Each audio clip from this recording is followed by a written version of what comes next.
فرماتے وہاں سے میں بچ کے آیا تو عزیز مصر کے گھر رہنے لگا. زلیخا فریفتہ ہو گئی, گناہ کی دعوت دینے لگی. تو حضرت یوسف نے کہا قال معاذ اللہ, میں اللہ کی پناہ چاہتا ہوں. سارے دروازے بند کر کے جب وہ پیچھے بھاگی, اصل حسین وہی شخص ہوتا ہے جو اپنے باطن کے حسن کو بچا لیا کرتا ہے. جو سوداگری کرنے لگے وہ تھوڑا حسین ہوتا ہے. حضرت یوسف علیہ السلام جب بھاگے تو اس نے پیچھے سے پکڑ کے کرتا کھینچا, کرتا پھٹ گیا. ابھی آپ دروازے تک پہنچے تھے, عزیز مصر خود آ گیا. اس نے آگے کہا یہ کیا ہو رہا ہے؟ تو اس نے مکر کیا زلیخا نے, کہنے لگی کہ ہونا کیا ہے, اس کو گھر میں رکھ کے پالا ہے, اب جوان ہوا ہے تو معاذ اللہ اس نے میرے طرف دست درازی کرنے کی کوشش کی ہے. حضرت یوسف پھر خاموش ہو گئے. بھائی بیچ رہے تھے تو پھر بھی خاموش تھے. کبھی کبھی کچھ چیزیں خاموش رہ کے سہنی پڑتی. زخم پہ زخم کھا کے جی, خون جگر کے گھونٹ پی, آہ نہ کر لبوں کو سی, یہ عشق ہے کو دل لگی نہیں. حضرت یوسف علیہ السلام پھر چپ ہے. زلیخا نے بڑی باتیں کی. ایک دانا آدمی تھا, قرآن کہتا ہے ایک بولا بولنے والا, ایک عقل مند بولا. اس نے کہا دیکھو نہ زلیخا کی سنو نہ یوسف کی سنو. اگر تو کرتا آگے سے پھٹا ہوا ہے تو پھر غلطی ہے جناب یوسف کی, اور اگر پیچھے سے پھٹا ہے تو پھر زلیخا کی غلطی. حضرت یوسف کی معاذ اللہ پھر غلطی. تو عزیز مصر نے کرتا دیکھا تو پیچھے سے پھٹا تھا, لیکن امام قرطبی کہتے ہیں وہ کوئی عقل مند آدمی نہیں, وہ تو 4 مہینے کا بچہ تھا.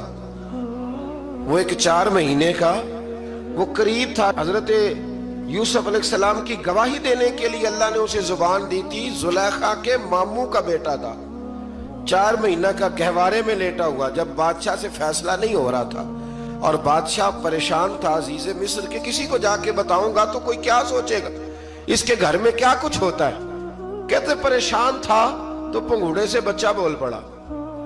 کہنے لگا بادشاہ اگر تو کرتا آگے سے پھٹا ہے تو پھر معاذ اللہ غلطی حضرت یوسف کی, اگر پیچھے سے پھٹا ہے تو پھر زلیخا کی. تو کرتا پیچھے سے پھٹا تھا. حضرت یوسف کے حق میں گواہی مکمل ہو گئی.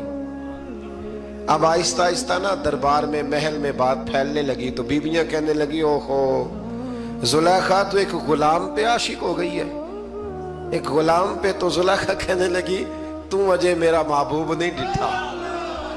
یہ رٹے ڈالنے والے دیکھتے نہیں اور دور کھڑے رہ کے کہانیاں سناتے رہتے. اس نے کہا تو نے ابھی دیکھا نہیں نا, تو نے ابھی, تجھے کیا پتا ہو کہ ماجرا کیا ہے. تو کہنے لگی نہیں تو غلام پہ. اس نے کہا چلو تجربہ کراتی ہوں. ساری عورتوں کو بٹھایا, ہاتھ میں ایک ایک سیب دیا, ایک ایک چھری دی, اور جب پوری تیاری ہو گئی پھل کاٹنے کی عورتوں کی تو جناب یوسف سے کہا ذرا جھلک تو دکھاؤ. تو حضرت یوسف نے جب جھلک دکھائی تو قرآن کہتا ہے سیب کاٹنے کی بجائے ہاتھ کاٹ لیے, اور کہنے لگی اوہو یہ کوئی بشر نہیں, یہ تو کوئی فرشتہ ہے, یہ کوئی فرشتہ ہے, یہ تو کوئی اللہ تبارک و تعالیٰ کی طرف سے آنے والا کوئی کرامت والا عزت والا شان والا فرشتہ ہے. حضرت زلیخا کہنے لگی سمجھ آئی ہے پھر, تو مجھ پر شکوہ کرتی تھی. تو اب وہ بات بھی آہستہ آہستہ پھیلنے لگی کہ حضرت یوسف علیہ السلام کی غلطی نہیں, غلطی زلیخا کی. اب بادشاہ نے زلیخا سے کہا کہ اگر تو میں تیری بات کروں تو تیرے ساتھ میری بدنامی کا بھی ڈر ہے, کیا کرے.